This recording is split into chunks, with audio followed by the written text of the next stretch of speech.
Assalamualaikum warahmatullahi wabarakatuh. Alhamdulillah, puji dan syukur kepada Allah, selawat dan salam ke atas Nabi Muhammad sallallahu alaihi wasallam, keluarga Nabi, para sahabat dan semua yang mengikuti Nabi sampai ke hari kiamah. Juga yang dimuliakan kepada para asatizah, kepada tuan-tuan guru dan juga kepada semua muslimin dan muslimat, hadirin hadirat yang dirahmati dan dimuliakan oleh Allah Subhanahu wa taala. Alhamdulillah kita dapat sama-sama bertemu pada pagi yang barakah ini, ya, dan saya yakin semua sahabat pecinta Al-Quran semua sudah pun mengikuti beberapa kuliah daripada subuh tadi. Alhamdulillah barakah. Mudah-mudahan Allah Taala melimpahkan ilmu yang barakah insya-Allah. Dan sememangnya kalau nak sebut kata, ya, sebenarnya yang ada ni apa ni 91 orang pada pagi ni, tak masuk saya lah. Saya rasa lebih alim lagi daripada ustaz. Sebab apa? Setiap hari semua ikut ceramah kan. 2-3 orang ustaz kan. Yang ustaz ceramah satu bidang je. Tapi yang dengar ni lagi banyak ilmu dapat. Masya Allah, tabarakallah kan. Jadi saya yakin semua Allah Subhanahu Wa Taala kurniakan dengan ilmu yang baik. InsyaAllah dapat kita, yang penting dapat kita amalkan, dapat kita sama-sama sampaikan dan dapat kita manfaatkan ilmu kita tu, jangan hanya disimpan tetapi digunakan, kerana kata Sayyidina Ali radhiyallahu anhu, ilmu ni sifatnya kalau digunakan, kalau dimanfaatkan, maka ia akan jadi sesuatu yang akan bertambah. Tetapi kalau ia disimpan, tidak dimanfaatkan, maka ia akan tersimpan begitu saja. Rugilah, ya. Sebab apa Nabi kata, kalau kita ni mengajarkan sesuatu ilmu kebaikan, maka kalau ada orang amalkan ilmu tu, kita akan dapat pahala walaupun kita telah meninggal dunia. Allahu Akbar. Jadi mudah-mudahan kita dapat, ya, kita dapat keberkatan ilmu dan kekuatan untuk beramal. Dan juga saya muliakan kepada Hajar Zainun. Saya sebenarnya suka dengar Hajar Zainun kupas balik apa yang ustaz dah sampaikan, sebab rasa macam apa tu, DJ radio yang bernas, Terima kasih kata-kata tu memang Ustaz. saya suka dengar. Saya hebat Alhamdulillah. Hajar Zainun ni. Alhamdulillah. Baik. Jadi Alhamdulillah. untung sahabat pecinta Quran ada Hajar Zainun. Alhamdulillah. Dan juga semualah, ya, yang bersama-sama dengan kita pada pagi ini. Baik, kita akan mengupas satu dari nama Allah Ta'ala. Nama Allah Ta'ala ni ataupun Asma'ul Husna adalah satu nama-nama yang mulia yang mana Allah Subhanahu Wa Ta'ala telah pun memberitahu dalam Al-Quran. Antaranya Allah Ta'ala sebut dalam surah Al-A'raf ayat 180, A'udzubillahi minasyaitanirrajim. Walillahil asma'ul husna fad'uuhu biha, ila akhir ayat. Baik, ayat Quran ini Allah Ta'ala menyebutkan, dan Allah Subhanahu Ta'ala itu adanya Asma'ul Husna. Allah tu memiliki nama-namanya yang baik, nama-nama yang mulia. Lalu fad'uuhu biha, kata Allah, maka berdoalah, maka serulah dan berdoalah kepada Allah Ta'ala dengan menyebut nama-nama, ya, nama-nama Allah Ta'ala itu. Jadi kita dalam hidup kita ni, kalau kita kenal nama-nama Allah Ta'ala, maka Allah suruh kita doa dengan nama-nama Allah. Kan? Kalau kita dalam keadaan, kita nak minta pada Allah Subhanahu Ta'ala kesihatan, kita pun doa, Ya Syafi, Ya Allah yang maha memberikan kesembuhan. Kalau kita dalam keadaan doa kita nak Allah Subhanahu Ta'ala kurniakan kita, iaitulah sifat lemah lembut, Ya Halim, ataupun Ya Latif, Allah yang maha penyantun, Allah Subhanahu Ta'ala yang maha lembut, agar kita ni dan ahli keluarga kita, mungkin anak-anak kita dikurniakan juga sifat kelembutan yang baik, ya. Begitulah juga doa-doa yang kita boleh panjatkan, Ya Allah, Ya Razzaq yang maha memberikan rezeki, Ya Ghani, Ya Allah yang maha kaya, kurniakanlah bagiku rezeki yang melimpah agar aku dapat beramal dan melakukan kebajikan. Kita boleh doa dengan nama-nama Allah, dan itu pun disuruh oleh Allah Ta'ala. Supaya apa? Supaya semakin kenal kita kepada Allah. Dan bila kita kenal Allah Ta'ala dengan nama-namanya yang mulia itu, ya, bertambahlah iman kita. Dan bukan hanya bertambah iman kita, tetapi bertambahlah kebaikan yang Allah akan bagi pada kita. Sebab tu Nabi SAW bersabda, Inna lillahi tis'atan wa tis'ina isman. Kata Nabi SAW bahawa Allah Ta'ala itu memiliki 99 nama. Jadi Allah Ta'ala ada 99 nama. Man ahsaha, kata Nabi, siapa yang menghitungnya, maksud ahsaha ni juga, maksudnya kata para ulama, iaitulah menyebutnya dalam doa, mengamalkannya secara berterusan dalam hidup. Maknanya kita tahu nama Allah, kita hafal nama Allah, kita faham nama Allah dan kita amalkan nama-nama Allah Subhanahu Wa Taala. Maka apa yang kita akan dapat? Kata Nabi SAW, dakhalal jannah. Dakhalal jannah. Dia akan masuk dalam syurga Allah. Maknanya dengan kita tahu nama Allah, dengan kita faham nama-nama Allah, kita amal dengannya, kita dapat masuk syurga Allah. Itulah satu kelebihan besar. Dan hadis ni adalah hadis sahih riwayat Bukhari dan juga riwayat Muslim. Membawa maksud pentingnya belajar Asmaul Husna. Sedangkan kadang-kadang ramai orang tak tahu Asmaul Husna kan. Ramai orang tak ambil tahu pun Asmaul Husna. Maka rugilah dia. Kerana dengan tahu Asmaul Husna pun, dengan beramal pun kita dapat syurga Allah Ta'ala. Kita dapat pahala, kita dapat syurga. Apatah lagi kalau kita dengan membacakan Asmaul Husna, kita dapat meningkatkan motivasi, bahkan amal soleh kita dalam kehidupan seharian kita. InsyaAllah. Jadi sebab itulah kita belajar Asmaul Husna. Dan para jemaah sekalian, kalau ada kesempatan di waktu-waktu yang lain, belajarlah dengan asatizah juga tentang Asmaul Husna. Setiap satu dari nama Allah tu ada kebesarannya, tanda dan bukti kebesarannya, tanda sifatnya yang mulia. Selain kita belajar sifat 20, kita juga belajar Asmaul Husna untuk kuatkan ilmu tauhid kita dan iman kita pada Allah Subhanahu Taala. Baik.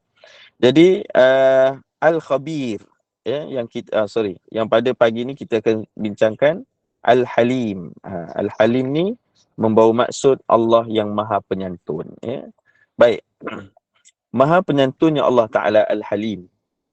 Iaitulah Allah Subhanahu Ta'ala yang bersifat penyantun dan penyayang kepada hamba-hamba dia. Jadi Allah Ta'ala ni Al-Halim. Halim tu membawa maksud penyantun. Maknanya macam mana kalau sifat penyantun ni?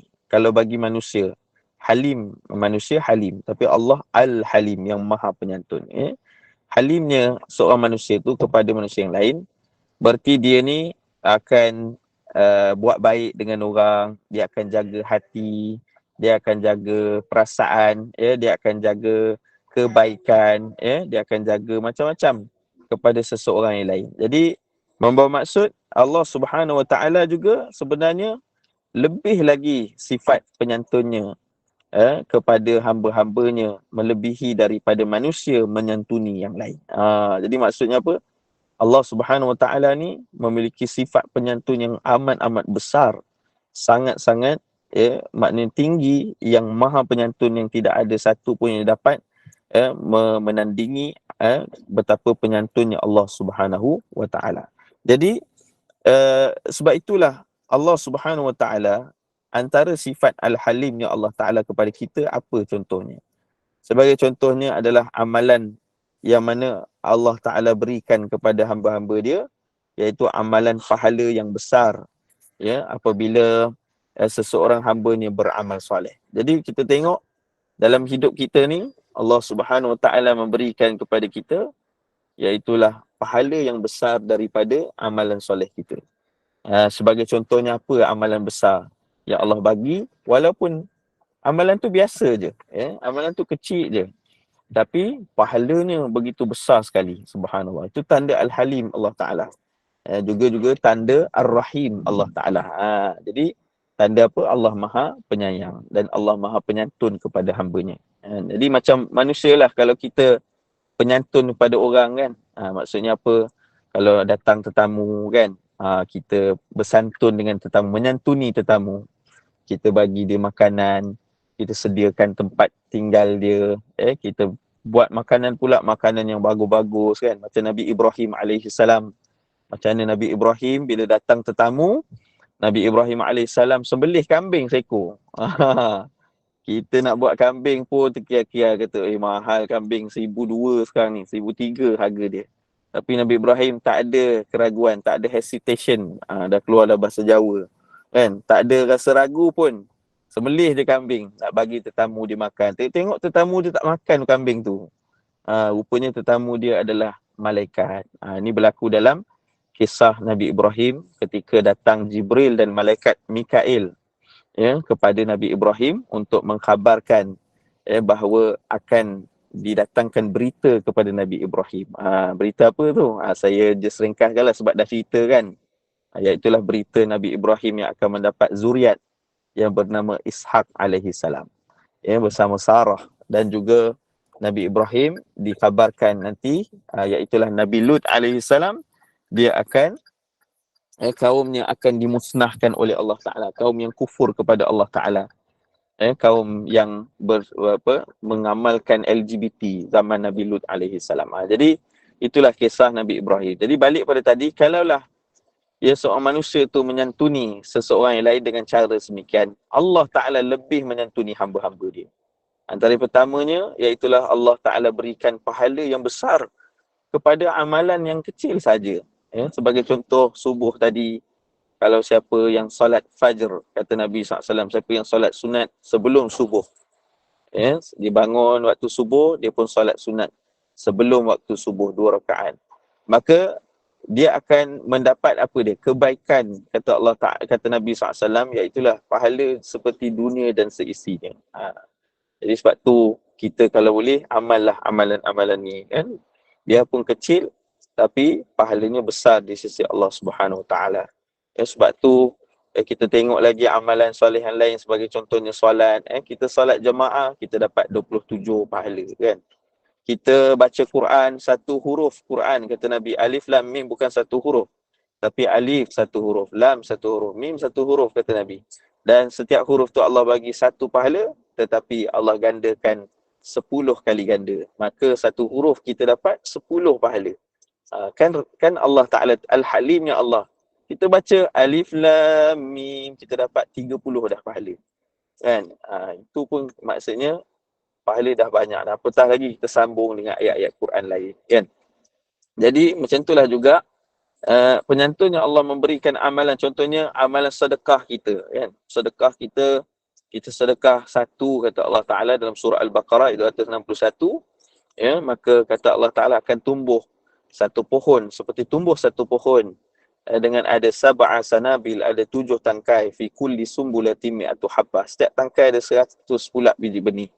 Jadi bayangkanlah, satu kita sedekah, beratus-ratus pahala kita dapat, 700 kali lipat pahala yang kita dapat. Allahu Akbar. Maknanya banyak amalan kecil yang Allah Ta'ala bagi kita pahala besar, kan? Jadi sebab itulah tanda Al-Halim, penyantun yang Allah Ta'ala pada kita. Sebab apa Allah bagi besar ni? Sebab Allah nak kita ni semua dapat masuk surga Allah Ta'ala. Allah nak kita ni dapat nikmat di hari akhirat. Allah nak kita ni dapat jadi orang berjaya dunia dan akhirat. Tapi ada orang dia malas nak beramal. Kadang-kadang ada peluang nak beramal, dia kata, tak payahlah, ni sunat je, kan? Dia tak payah buat lah, ni sunat, dia kata, kan? Rugilah dia. Sebenarnya, bila kata amalan sunat, bukanlah untuk ditinggal-tinggalkan. Tapi bila kata amalan sunat adalah untuk diusahakan, dijadikan amalan dan diusahakan untuk kita melaksanakannya. Sebab memandangkan Al-Halimnya Allah, Maha Penyantunnya Allah, yang berikan banyak pahala kepada kita dalam setiap amalan soleh kita. Macam tu. Jadi ini yang pertama. Kemudiannya dalam seterusnya Allah Ta'ala juga sebut wallahu yudha'ifu liman yasha. Subhanallah. Allah Ta'ala ni bukan hanya boleh pahala daripada jumlah tertentu, tapi Allah boleh melipat kali gandakan lagi kepada siapa yang dia kehendaki. Jadi pahala ni nilainya besar. Kalau sekarang mungkin orang kata, alah pahala je, dia kata, kan? Ataupun dia buat amal, apa pun tak dapat, duit tak dapat, hadiah tak dapat, dapat pahala je. Baik, tak payah, dia kata. Jadi rugilah dia. Sebab apa? Sebab dia tak tahu nanti di hari akhirat betapa tidak ada apa pun yang dia akan bawa. Duit tak bawa, harta tak bawa, pakaian, rumah, semua tak bawa. Yang bawa hanya pahala je. Pahala amalan soleh dia dulu. Jadi kalau dunia dia tak beramal soleh, maka bagaimana dia nak berjaya di hari akhirat? Ya, bagaimana dia nak dapat syurga di hari akhirat? Kerana tidak ada pahala yang dia bawa di hari akhirat. Itulah penyesalan orang-orang yang hidup di dunia. Sehingga Allah Ta'ala beritahu, ya, bila orang dah meninggal dunia, masa hidup dunia dia tak nak beramal. Dia malas beramal soleh. Ya? Dia malas nak buat baik, dia malas nak buat kebajikan. Kerana dia kata, alah pahala je, tak dapat upah pun, tak dapat duit pun. Kan? Jadi dia rasa macam pahala tu tak ada nilai. Akhirnya apa berlaku? Masuk dalam kubur, dia doa pada Allah. Qala rabbirji'un. Kata dia, ya Allah, tolonglah balikkan balik aku kepada hidup di dunia. La'alli a'malu salihan fima tarak. Kerana sungguhnya, ya, aku akan pasti buat amal soleh. Kalau kau balikkan aku, ya Allah, kepada hidup dunia, nescaya aku akan buat amal soleh yang telah pun dulu masa aku hidup, aku tinggalkan semua amal-amal itu. Nampak? Jadi sebab itulah Allah Ta'ala Al-Halim, dia beri kita peluang untuk meraih pahala yang banyak dari amalan yang sedikit. Sebab Allah tahu kita manusia, kita lemah. Jadi sebab itulah Allah bagi, walaupun kita buat sikit pun kita dapat pahala banyak. Macam contoh pagi ni, semua ikut majlis ilmu ni kan. Bukan pahala sikit ni, besar pahalanya. Sehingga Nabi kata, man salaka tariqan yaltamisu fihi ilma sahalallahu lahu tariqan ilal jannah. Ya, siapa yang menelusuri satu jalan untuk menuntut ilmu semata-mata kerana Allah, Allah Ta'ala akan permudahkan dia masuk dalam syurga Allah Ta'ala.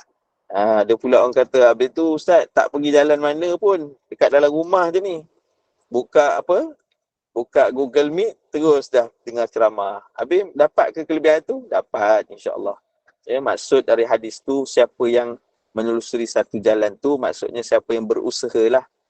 Sama ada jalan kaki, sama ada naik kenderaan, sama ada dia buka telefon, buka link ni, tu pun usaha juga kan. Jadi mudah-mudahan Allah masukkan kita di kalangan yang dapat kelebihan tersebut, dapat masuk syurga dengan mudah bila kita selalu duduk dalam majlis ilmu, insya-Allah.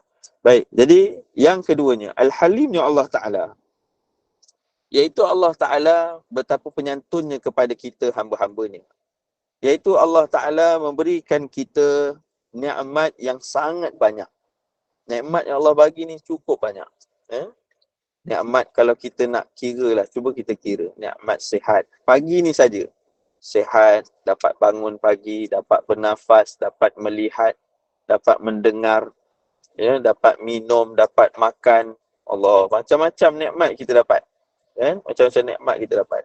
Jadi, sehingga Allah beritahu, wa in ta'uddu ni'matallahi la tuhsuha.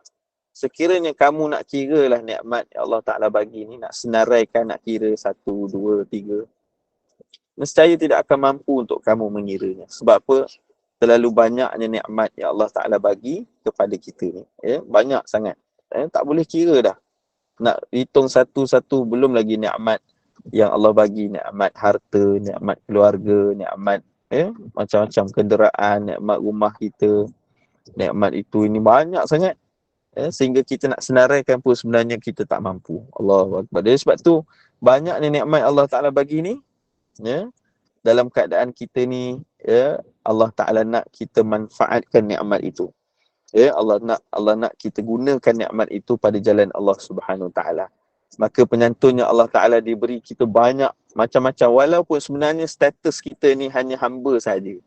Kita ni sebenarnya status kita kat dunia ni apa? Kita hamba. Kita dekat dunia ni hanya hamba saja bagi Allah Ta'ala. Tapi kalau manusia lah, kalau hamba lah, dia takkan layan punya dengan kemewahan. Mana ada seorang tuan melayan hambanya dengan kemewahan. Bagi kenderaan, bagi rumah, bagi harta, bagi jawatan, bagi nikmat. Allah saja Raja yang maha pemurah, yang maha penyantun, yang melayani hambanya dengan bagi banyak nikmat. Kan? Subhanallah. Jadi Allah bagi kita nikmat itu tanda penyantunnya Allah Ta'ala. Tetapi bersama dengan nikmat itu, Allah nak kita manfaatkannya pada jalan kebaikan. Sebab tu disebutkan bagaimana Imam Ibn Kathir rahimahullah ta'ala menyebutkan bahawa dalam tafsir ayat Al-Quran tentang dunia dan akhirat. Katanya kita tidak salah untuk kita mengambil nikmat dunia ni. Tak salah kita nak ada nikmat dunia, kenderaan yang baik, rumah yang baik, bahkan pakaian yang baik, apa sajalah, tidak salah. Tetapi syaratnya mesti digunakan semua itu untuk ketaatan pada Allah dan tidak menyebabkan kita menjadi takabur, sombong disebabkannya. Jadi ada sahabat tanya, kan, macam mana kalau kita pakai pakaian yang elok, yang baik, bila bagus, kan? Maksudnya kalau bagus harganya tentu lebih mahal. Boleh tak? Adakah takaburnya kami ni ya Rasulullah? Dan Rasulullah kata tidak. Tetapi takabur ni bila kamu dengan nikmat yang Allah bagi, bataral haq wa ghamtan nas. Kamu tolak kebenaran dan juga kamu merendah-rendahkan manusia yang lain. Maka itu yang menyebabkan Allah murka pada kamu. Tapi kalau kita ada nikmat, kita tidak tolak kebenaran, kita tak rendahkan manusia yang lain, tak ada masalah. Bahkan kita gunakan pula nikmat tu untuk mentaati Allah. Kita ada kenderaan, kita pergi masjid, kita ada rumah, kita hidupkan dengan amal, kita ada harta, kita sedekah, infak sebahagian daripadanya, ada yang disebutkan. Jadi sebab tu Al-Halimnya Allah, Allah bagi nikmat pada kita. Yang ketiganya Al-Halimnya Allah Ta'ala. Setelah Allah bagi nikmat yang banyak, walaupun hamba dia buat dosa pada dia, hamba dia buat kesilapan kepada dia, hamba dia tinggalkan perintah dia, tetap lagi Allah bagi nikmat tu. Subhanallah. Perasan tak kalau hidup kita ni banyak juga silap kita buat kadang-kadang, kita kadang lambat solat, kita kadang-kadang perintah-perintah Allah Ta'ala ni kita lengah-lengahkan, kadang-kadang berlaku hidup kita ni lupa pada Allah Ta'ala. Jadi subhanallah, walaupun dalam keadaan macam tu, tetap Allah tak azab kita. Allah bagi lagi nikmat tu. Dan Allah tidak serta-merta azab kita. Allah bagi kita lagi dapat bernafas, dapat lagi pendapatan kita, dapat makan lagi kita. Cuba bayangkan kalau satu silap kita buat dengan Allah, Allah terus azab kita. Kan? Satu silap kita buat. Contohnya subuh lambat. Terus Allah Ta'ala tarik penglihatan kita 2 hari, tak boleh tengok. Apa jadi? Tapi Allah Ta'ala ni maha penyantun. Dia walaupun seorang hamba dia tu buat sesuatu yang dia tak suka, tapi tetap dia bagi nikmat. Dia bagi kita dapat tengok, dapat makan. Bayangkan kalau sekali kita buat silap, buat dosa dengan Allah. Contohlah kan, satu manusia dia buat, Allah tarik nikmat. Nikmat dia, tak boleh tidur 10 hari. Kan? Terus dia jadi, maknanya apa? Tak ada nikmat, tak boleh tidur tu. Tak boleh makan 5 hari contohnya. Kan susah tu. Tapi Allah Ta'ala ni penyayang. Allah Al-Halim, Maha Penyantun. Walaupun silap hamba dia, Allah bagi peluang lagi. Allah bagi nikmat, Allah bagi lagi nikmat supaya hamba dia ni ada peluang nak kembali kepada Allah. Nak insaf dan kembali pada Allah dengan sendirinya, dengan kerelaannya. Subhanallah. Jadi itulah antara betapa penyantunnya Allah Ta'ala memberikan kebaikan pada hamba ni, walaupun hamba ni kadang-kadang lupa kepadanya, ataupun hambanya itu lalai daripada perintah-perintahnya. Subhanallah. Jadi sebab itulah kita dalam hal ini kita lihat bagaimana Al-Halim Allah Ta'ala ni begitu besar sekali dalam kehidupan kita. Jadi kalaulah tidak kerana Al-Halimnya Allah Ta'ala, tentunya banyak perkara kita susah dalam hidup ni, kan? Tetapi Allah Maha Penyantun, Allah bagi kita macam-macam kebaikan, walaupun kita hanya hamba saja.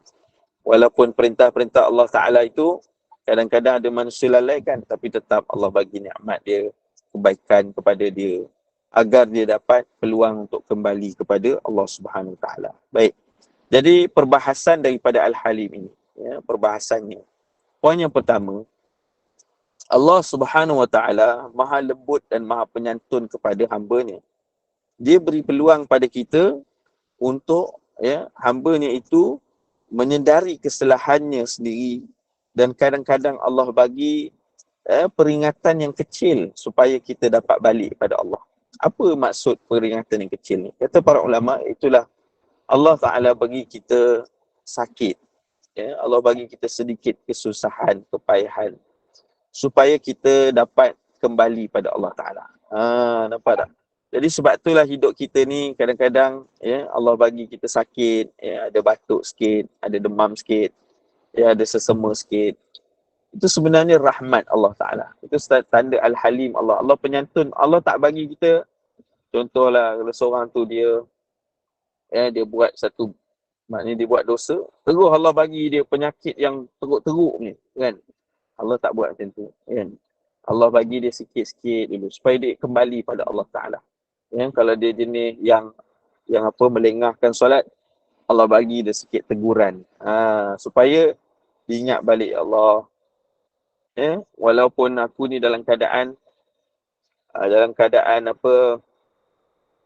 tinggalkan melengahkan solat, tetap kau bagi teguran yang kecil dia, kan? Allah bagi demam sikit, Allah bagi sesama sikit. Supaya apa? Supaya kita ingat pada pemberi nikmat itu. Sebab kadang-kadang walaupun seorang tu mungkin dah jaga dah, alhamdulillah jaga solat semua, tapi Allah bagi juga sikit sakit. Sebab apa? Sebab nak bagi dekat lagi hamba tu pada Allah. Mungkin kerana kita sedikit lalai, kan? Kita sikit lupa pada Allah Ta'ala. Jadi Allah bagi kita ingat balik. Dengan sakit tu, dengan ujian tu yang Allah bagi. Kadang-kadang ujian kehilangan harta sedikit, kerugian sedikit dalam apa-apa yang kita buat. Mungkin perniagaan kita ke, kerugian dalam harta benda kita ke, disebabkan musibah ke sebagainya. Maka itu yang antara teguran-teguran yang rahmat Allah Ta'ala bagi. Sebab tu kita kena ingat, kalau kita diuji oleh Allah, sebenarnya itu tanda rahmat. Tanda rahmat Allah Ta'ala supaya kita ni, hamba ni makin dekat pada dia. Janganlah seorang hamba tu kalau diuji, makin jauh pula dia daripada Allah. Diuji, dia makin tak ingat pada Allah Ta'ala. Jangan macam tu. Tapi kalau kita diuji sikit, kita terus ingat pada Allah. Sebab apa? Itulah tujuan ujian tu. Supaya kita ingat kepada Allah Subhanahu Wa Ta'ala. Dan seorang hamba Allah Ta'ala, kalau dia diuji sedikit, dia ingat pada Allah, maka dengan itulah Allah Ta'ala berikan kebaikan bagi dia. Sebab itulah Allah Ta'ala suka hamba-hamba ni yang sabar. Pertamanya Allah Ta'ala beritahu bagaimana orang yang Allah uji dia sikit dalam hidup dia, sebagai satu teguran dan juga muhasabah bagi dia, supaya dia terus ingat kepada Allah Ta'ala. Maka lepas dia kena sedikit ujian, dia terus ingat pada Allah Ta'ala. Allah bagi dia apa? Allah bagi dia pahala yang besar. Sehingga di yaumul akhirah, bila dia meninggal dunia, dia akan terus dapat pahala sabar yang cukup berat, sehingga dia tak perlu hisap lagi. Bighairi hisab. Dia tak ada hisap lagi masuk dalam syurga Allah. Sebab apa? Sebab dia dah hidup dengan kesabaran. Subhanallah. Jadi inilah antara betapa Al-Halimnya Allah Ta'ala. Allah bagi sikit kita kesusahan, kepayahan sebagai teguran untuk kita dapat lebih dekat, lebih akrab dengan Allah Subhanahu Wa Ta'ala. Begitulah juga keadaannya yang Allah Ta'ala bagi kita. Sebab itulah kalau kita ditimpa sikit sakit, kan, Nabi beritahu bahawa hamba Allah Ta'ala ni, orang-orang beriman, kalau dia sakit, baik bagi dia. Sebab apa? Dia sabar. Kalau dia diuji dengan musibah, dia sabar, maka baik bagi dia. Kalau dia diberi dengan nikmat, dia syukur, maka baik juga bagi dia. Tak ada keadaan pun dia rugi, melainkan kedua-dua keadaan baik baginya. Jadi sebab tu kalau kita sakit sikit, ingat pesan Nabi SAW. Seorang mukmin kalau dia terkena duri pun kat kaki dia, terkena duri yang tajam, itu pun Allah Ta'ala ampunkan dosa-dosa dia. Luruh dosa-dosa kita kalau kita sakit. Jadi sebab tu ada tak di kalangan sahabat pecinta Quran ni, mungkin Allah uji dengan sakit, sakit kecil manis ke, sakit darah tinggi ke, sakit yang kena makan ubat selalu tu, kan. Jadi sabarlah dengan ujian tu. Sebab apa? Setiap kali kita menanggung kesakitan tu, Allah Ta'ala setiap masa Allah Ta'ala akan luruh dosa kita. Allah akan ampunkan dosa kita. Allah Ta'ala akan beri pahala bagi kepada kita atas kesabaran kita, dan Allah akan angkat darjat kita. Itulah hebatnya rahmat, ujian daripada Allah Ta'ala. Begitulah juga Allah Subhanahu Wa Ta'ala dalam kehidupan kita ni memberikan kita nikmat, memberikan kita kebaikan saat sedikit kebaikan yang kita lakukan. Sebab tu kita tengok, subhanallah, yang Nabi kata mana qasat sadaqatum min mal. Yang keduanya perbahasan, bila kita buat sedikit kebaikan, Allah akan balas balik kebaikan kita. Ya, subhanallah. Hingga Nabi kata, mana qasad sadaqatu min mal. Contohnya sedekah tadi kan, bukan hanya pahala kita dapat, tapi balasan secara duniawi pun kita dapat. Nabi kata, seorang yang sedekah tidak akan pernah kurang hartanya. Maksudnya apa? Bila dia sedekah, Allah akan lindung diri dia daripada bahaya. Supaya dia tidak kerugian. Allah akan lindung kenderaannya. Allah akan lindung keluarganya. Allah akan berikan kebaikan, perlindungan supaya tidak dia kerugian. Nampak? Seperti Imam Nawawi rahimahullah ta'ala beritahu, maksud tidak kurang harta tu bukanlah maksudnya kalau dia sedekah memang dia takkan, dia telah membelanjakan hartanya kan. Jadi apa yang dia dapat adalah, iaitulah bila dia belanjakan harta dia, Allah lindung harta-harta yang lain. Mungkin orang lain dalam keadaan teruk, satu musibah teruk orang lain kena, tapi dia selamat, Allah selamatkan dia. Nampak macam tu. Jadi sebab itulah kita antara Al-Halim, penyantunnya Allah Ta'ala, kita buat satu amalan yang kecil, tetapi walaupun yang kata apa, pahalanya pun Allah dah bagi, dunia pun Allah Ta'ala bagi. Sedekah ni melindungi diri kita dan keluarga kita dari bahaya. Samalah juga seperti mana Nabi beritahu, siapa yang menjaga silaturrahim, hubungan kekeluargaan, jaga hubungan dengan mak, jaga hubungan dengan ayah, jaga hubungan dengan keluarga. Jadi walaupun mereka cuba putuskan, kita cuba sambung balik, terhegeh-hegeh kita sambung balik, itu tak apa. Walaupun terpaksa kita kata apa, tundukkan ego kita. Tapi kalau dia buat macam tu, maka apa Allah jaga? Bukannya Allah bagi pahala besar pada dia, tapi dua lagi Allah Ta'ala bagi. Pertama, Allah bagi umur yang panjang, yang barakah. Kedua, Allah bagi harta yang melimpah.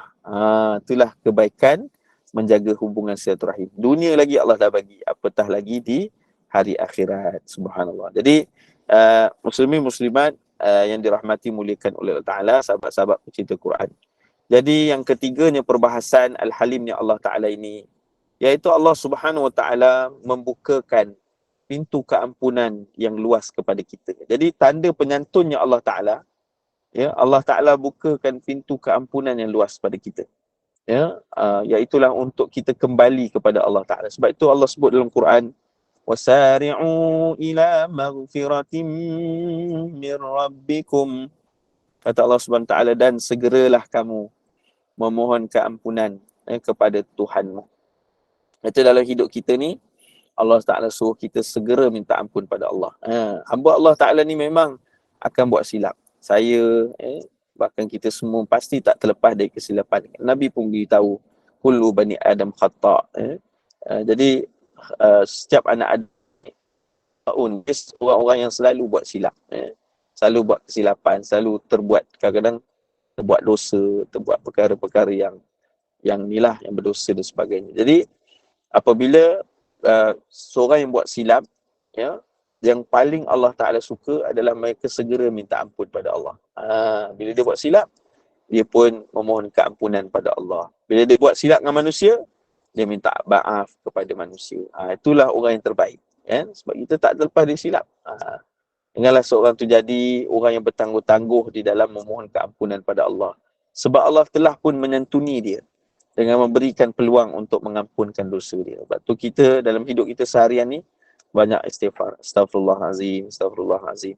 Kita banyak istighfar masa naik kenderaan, kita istighfar, masa jalan kita istighfar, masa kita duduk kita istighfar, masa kita berdiri kita istighfar, kan? Sebab dengan istighfar itulah Allah Ta'ala bagi banyak kebaikan. Allah bagi keampunan. Dan bukan hanya keampunan Allah bagi. Tu sebab subhanallah, kita ni beramal soleh, bukan hanya dunia Allah, bukan hanya akhirat Allah bagi. Allah bagi dunia juga. Dunia pun Allah Ta'ala bagi. Allah berfirman dalam surah Nuh, ayat 10 hingga ayat 12, faqultu astaghfiru rabbakum innahu kana ghaffara. Maka sebutkanlah, aku mohon keampunan, iaitulah kepada Tuhanmu. Innahu kana ghaffara, sungguhnya dia yang maha mengampunkan, kata Allah Ta'ala. Sebenarnya Allah ni, dia nak ampunkan kita, tapi hamba-hamba dia je yang tak mau minta ampun.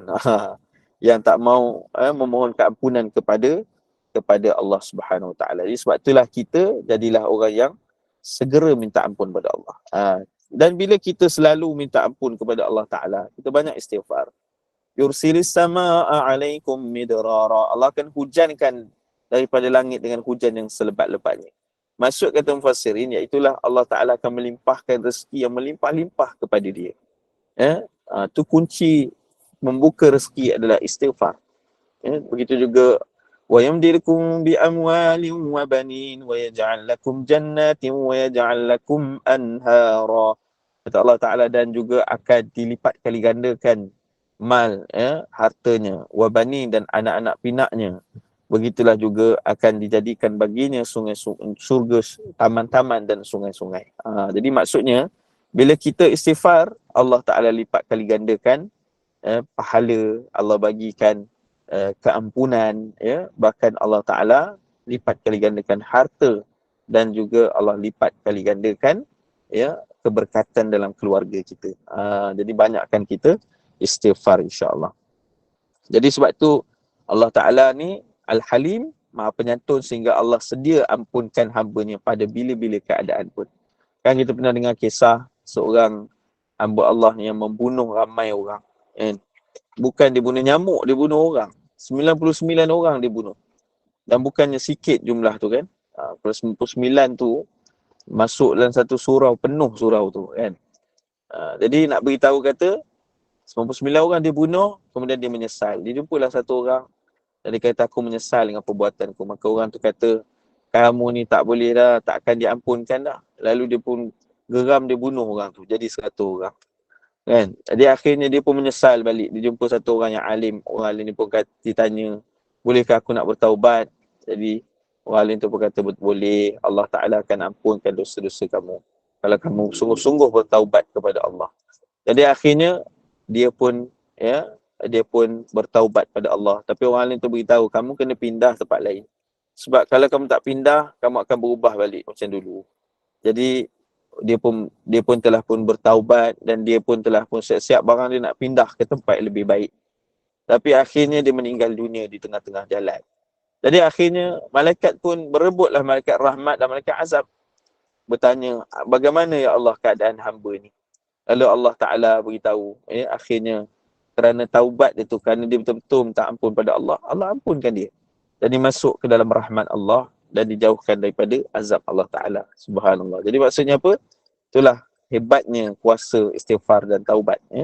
Maka kita segeralah dalam hidup kita, kalau silap, segera kita minta ampun pada Allah.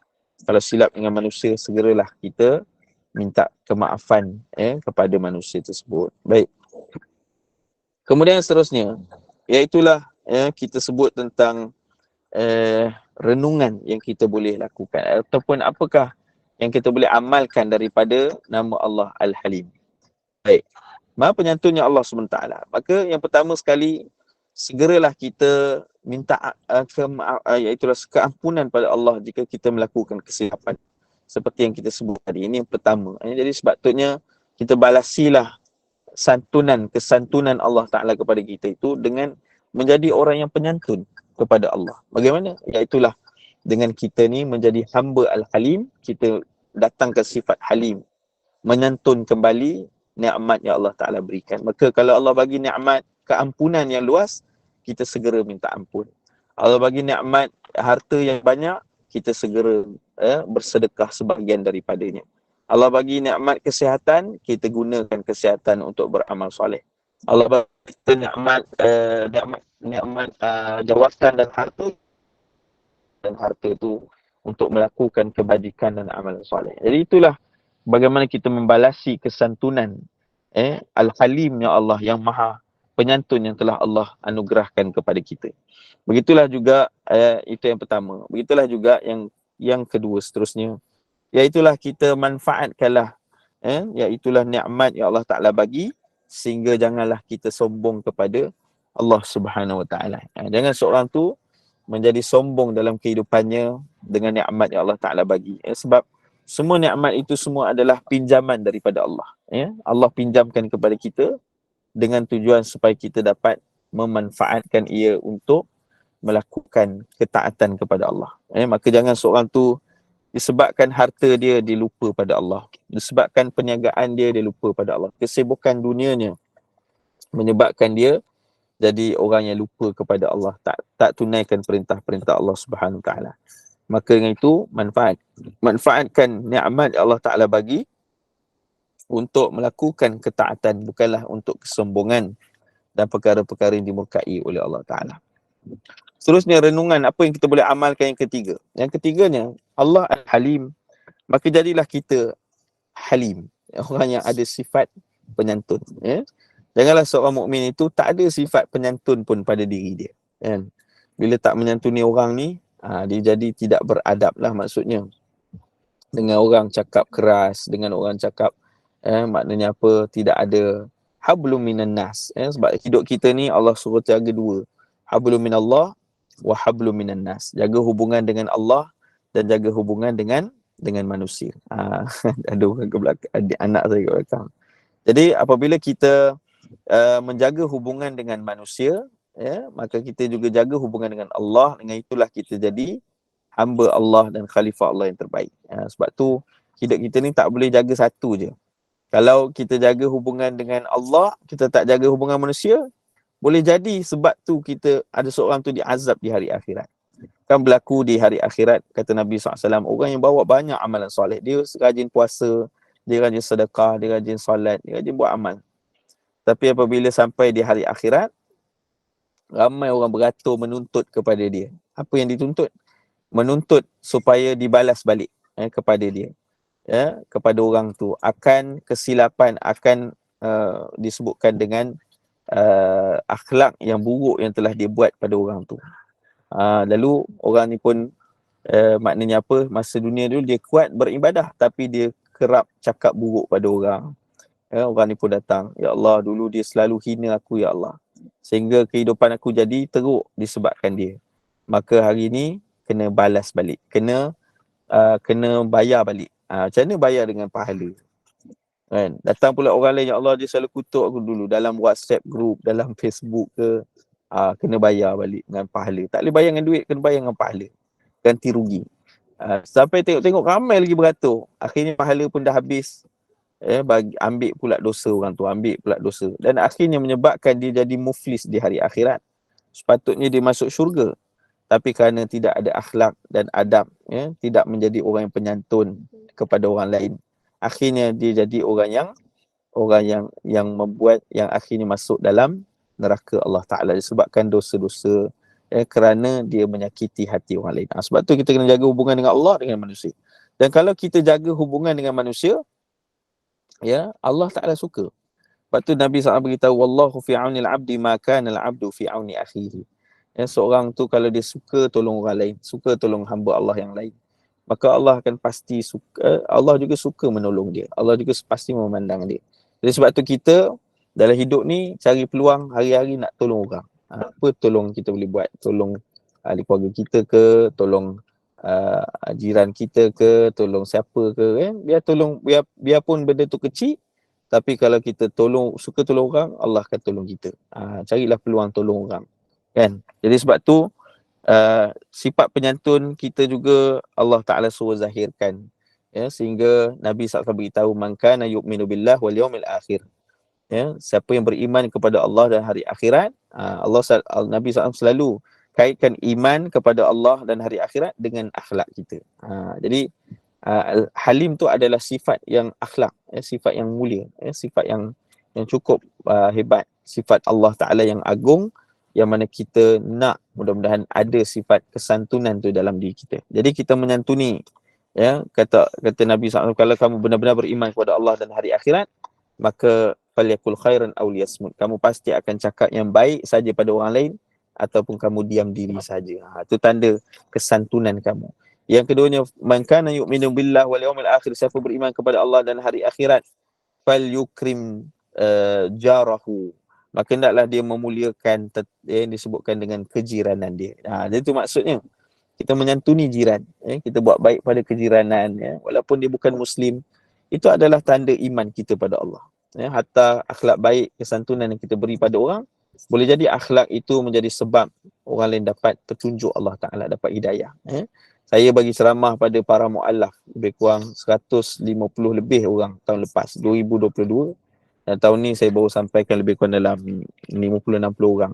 Alhamdulillah ramai masuk Islam di wilayah persekutuan ni. Ya, negeri lain belum tahu lagi, mungkin lebih ramai lagi jumlahnya. Jadi akhirnya bila saya tanya mereka ni, macam mana awak masuk Islam, dia kata tersebab besarnya bila dia tengok akhlak orang Islam, kawan-kawan dia kepada dia, akhlak ada seorang makcik ni, akhlak anak dia kepada dia, ya. Macam mana anak dia buat baik kat dia, dia buat akhirnya dia tertarik berislam. Kerana anak dia kata, saya buat baik pada mak sebab Nabi, Rasulullah dan juga Allah yang suruh saya buat baik kepada mak. Maka dia pun, mak dia ni akhirnya yang bukan Muslim pun masuk Islam. Ya, subhanallah. Jadi nak beritahu kata, kalau kita buat baik kepada sesama manusia, kita menyantuni mereka, ya, Allah Ta'ala kurniakan pahala yang besar pada kita. Begitu juga Nabi kata, man kana yu'minu billahi wal yawmil akhir falyukrim dhaifuhu. Kalau siapa beriman pada Allah dan hari akhirat, hendaklah dia menyantuni, dia memuliakan tetamunya. Dia akan memuliakan tetamu ni, tuan-tuan, satu pahala yang besar. Sebab tu kita kena didik anak kita. Kalau tetamu datang, jangan duduk dalam bilik. Kalau zaman dulu tak boleh kan. Tapi zaman sekarang ni kadang-kadang mak ayah biar je. Pasal apa? Sebab anak tu sibuk tengok telefon. Jangan bagi dah. Simpan telefon tu, suruh dia keluar duduk sebelah tetamu. Belajar dia macam mana nak bersembang dengan tetamu, menghormati tetamu, menghidangkan tetamu. Sebab apa?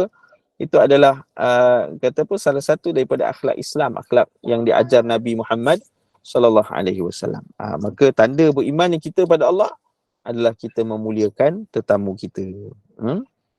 Seterusnya, jadilah seorang yang halim, penyantun, ya, sebagaimana Allah menyantuni kita. Allah kata, wa ahsin kama ahsanallahu ilaik. Sebagaimana Allah buat baik pada kita, nantinya Allah menyantuni kita, maka kita menyantuni orang lain. Iaitu datangkanlah dalam diri kita sifat pemaaf. Pemaaf ni adalah sifat yang cukup hebat, ya. Dan subhanallah, ya, apabila kita memaafkan orang lain, maka itu antara sifat ahli syurga Allah.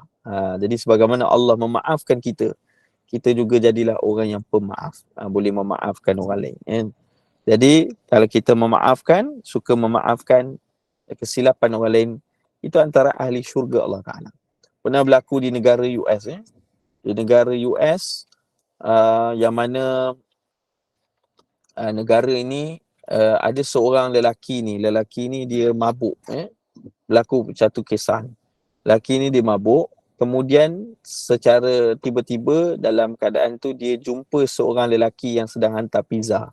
Lelaki yang hantar pizza ni orang Muslim, seorang lelaki Muslim. Dia adalah student di universiti di US, dia orang Muslim dan dia ketika itu kerja part time kerana cuti semester.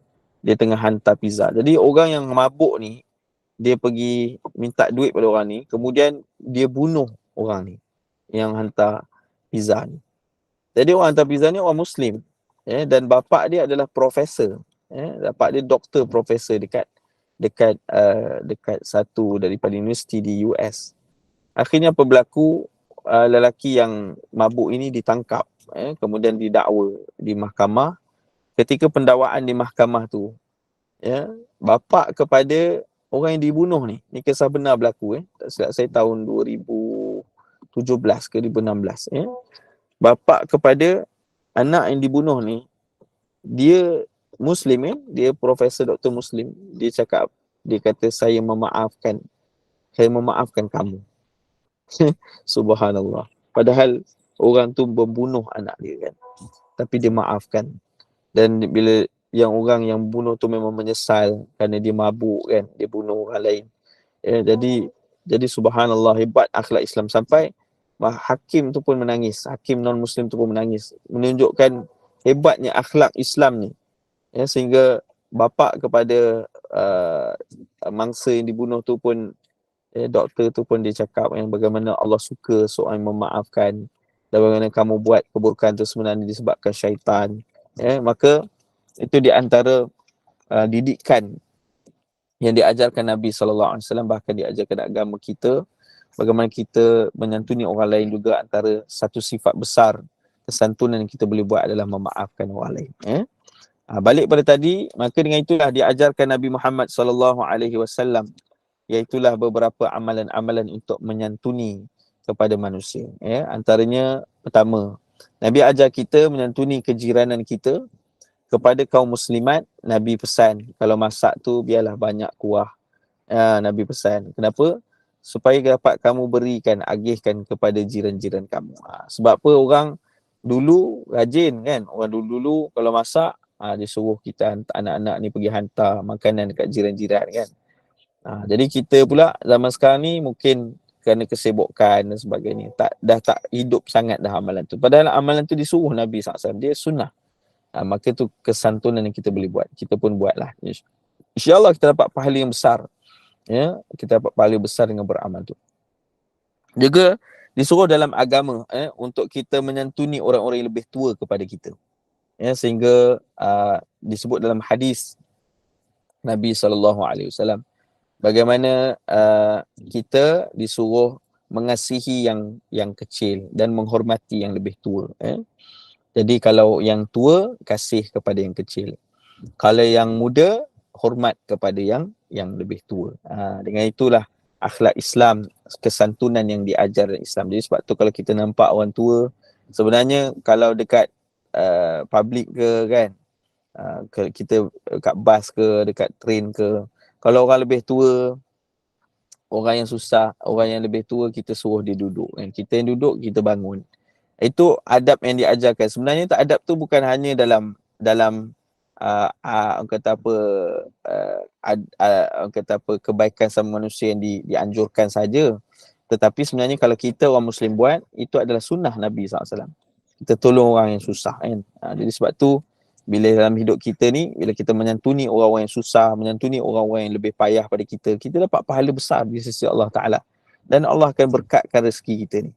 Jadi sebab tu kalau orang tu dia tolong orang lain, ya, bagaimana Nabi SAW beritahu siapa yang dalam hadis, siapa yang dia dalam hidup dia, dia tolong orang, melepaskan orang daripada kesusahan. So pakcik ni berdiri susah dia, jadi duduklah pakcik. Apa dia dapat? Allah Ta'ala akan melepaskan kurbatan min kurbati dunia wal akhirah. Allah akan lepaskan dia daripada kepayahan dunia dan akhirat. Subhanallah. Jadi kalau seorang tu pula buat satu kebaikan pada orang lain, sehingga memberi kesenangan kepada orang lain, bahkan Nabi SAW beritahu kalau seorang mukmin itu, apakah amalan yang terbaik bagi seorang mukmin, iaitulah dia melakukan kebaikan, iaitulah kepada saudaranya sehingga menyebabkan saudaranya gembira. Jadi kita menggembirakan orang lain kan, itu pun mendapat pahala yang besar. Dan amalan itu adalah amalan ahabbul amal ilallah, amalan yang mendatangkan cinta Allah Subhanahu Wa Taala. Jadi banyak lagi sifat-sifat kesantunan yang kita boleh lakukan kepada manusia, bersantun dalam percakapan, tidaklah tinggikan suara, bersabar dengan orang-orang yang jahil. Orang jahil kadang dia cakap kasar kita cakap lembut kat dia kan. Maka itu juga tanda kesantunan dan kesabaran yang dipuji oleh Allah Subhanahu Wa Taala. Jadi begitulah juga bagaimana Allah Ta'ala menyantuni kita yang terakhir sekali. Bagaimana Allah menyantuni kita dengan Allah tutup keaiban kita. Banyak kesilapan kita buat tapi Allah tidak menjadikan orang lain tahu pun tentang kesilapan tu. Maka kita pun begitulah. Kalau kita tahu seseorang punya kesilapan, keaiban, kita jangan buka pada orang lain. Hatta anak kita sendiri.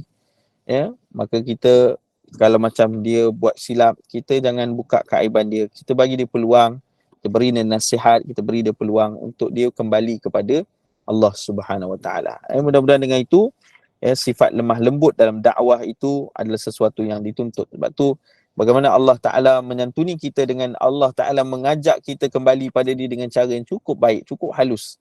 Maka kita pun samalah. Kalau kita jumpa orang nak nasihat dia, jangan tinggikan suara, jangan kasar.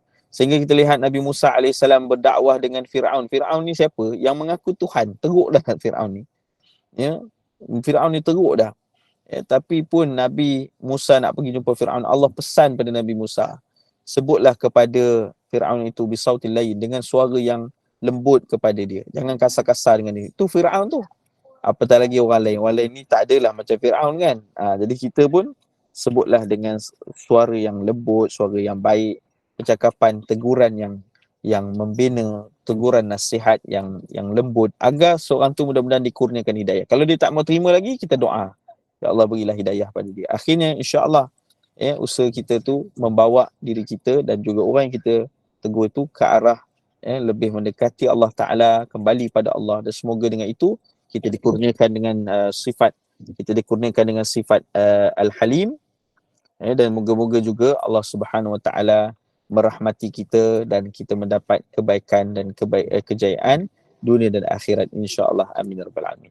Jadi setakat ini dahulu, insya-Allah aku qauli hadza wa astaghfirullahalazim li wa lakum. Yang baik di sisi Allah, sekiranya ada kesilapan, kekhilafan, saya mohon maaf, dan berilah teguran pada saya yang fakir ini. Semoga Allah berkati apa yang kita bincangkan dapat kita amalkan dan sampaikan. Bismillahirrahmanirrahim. Allahumma inna na'udzubika min ilmin la yanfa', min qalbin la yakhsha', min nafsin la tashba', min da'atin la yustajabu laha. Allahumma faqihna fid din wa 'allimna ta'wil. Walhamdulillahi rabbil alamin.